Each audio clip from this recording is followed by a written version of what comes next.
जी हाँ, नमस्ते। मेरा नाम है अंजनी और आप देख रहे हैं गांव देहात। चैनल की शुरुआत में ही हमने आपसे वादा किया था कि हम आपको अपने चैनल के माध्यम से देश विदेश में हो रही घटनाओं से अवगत कराते रहेंगे। तो आज उसी के क्रम में हमने एक नई वीडियो सीरीज की शुरुआत की है, देश दुनिया, जिसमें आज हम बात करने वाले हैं इस वक्त के सबसे चर्चित मुद्दे इजराइल और फिलिस्तीन के बारे में।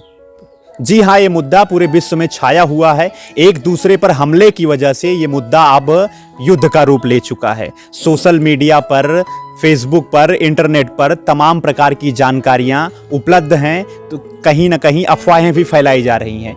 एक दूसरे देश के समर्थक अपने अपने देश के समर्थन को लेकर ट्विटर पर ट्रेंड भी करवा रहे हैं। तो इस समय हमने सोचा कि आपको क्यों ना सटीक जानकारी उपलब्ध कराया जाए। जी हाँ, आज हम बात करने वाले हैं इजराइल के इतिहास के बारे में। मुस्लिमों के पाक ग्रंथ कुरान में एक आयत है, और हमने मूसा को किबाव अता की और उसे बनी इजराइल का रहनुमा करार दिया। कुरान की ये आयत 17वें नंबर पर है, जिसमें किसी बनी इजराइल का जिक्र हो रहा है। सबसे पहले तो आप ये समझिए कि बनी का क्या मतलब होता है। बनी या बनू अरबी में लगभग समानार्थी शब्द हैं, जिसका मतलब होता है जिससे बना हुआ या जिससे निर्मित। इसलिए बनी इजराइल का मतलब हुआ इजराइल से बना हुआ या इजराइल की औलादें। तो फिर ये इजराइल कौन थे? इब्राहिम की संतान हुए इसहाक के बेटे हुए इजराइल यानी जैकब, मतलब जिसके लिए बनी इजराइल का जिक्र मुसलमानों के पाक ग्रंथ कुरान में हुआ था, वो इजराइल की संतानें यानी कि औलादें थी। अब हम बात करते हैं 3300 साल पहले की। उस दौर में कबीले हुआ करते थे। कबीले का अर्थ हुआ लोगों के परिवारों का समूह। वे कबीले एक स्थान से दूसरे स्थान पर भ्रमण किया करते थे। उसी समय मोसेस यानी मूसा अपनी संतानों को लेकर मिस्र से आए और इसी स्थान पर बस गए, जिसे आज यरूशलेम कहा जाता है। तौरात में इस बात का उल्लेख है कि सिनाई के रेगिस्तान में 40 साल भटकने के बाद मूसा अपने औलादों यानी कि मानने वालों के साथ इस स्थान पर आए और यहाँ बस गए थे। मूसा की इन्हीं संतानों में किंग डेविड हुए, जिन्होंने यरूशलेम की स्थापना की और उसे अपनी राजधानी बनाया।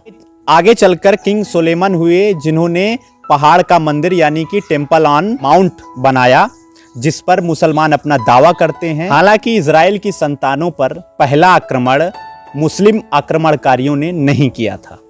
इतिहास गवाह है कि जो भी नई सभ्यता जन्म लेती है, उसको दबाने के लिए हमले होते ही। इसीलिए इजराइल की संतानों पर भी हमले शुरू हुए। पहला हमला 2500 साल पहले बेबीलोनिया यानी कि इराक ने किया। उभरती सभ्यता में इजराइल की संतानें उजड़ गई, कुछ बेबीलोन की ओर चली। बेबीलोन यानी कि इराक ने न केवल इजराइल पर हमला किया, बल्कि उसके पवित्र मंदिर पर भी आक्रमण किया और उसे तोड़ डाला।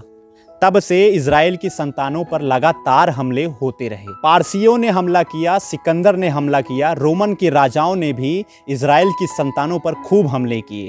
मौका मिला तो मुस्लिम आक्रमणकारियों ने भी इजराइल पर हमला किया।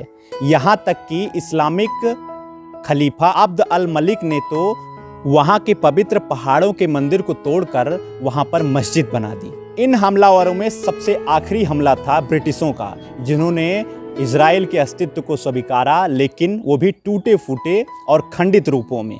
इतने सारे हमले झेलने के बाद इजराइल की संतानें पूरी दुनिया में फैल चुकी थी। इजराइल की संतानें यूरोप और अरब देशों में लगभग 2000 सालों तक रही, लेकिन उनके लिए अपना देश वही था जहां पर मूसा ने उन्हें बसाया था, यानी कि यरूशलेम। यहूदी आज भी इजराइल को यानी कि यरूशलेम को अपना जन्म स्थान मानते हैं।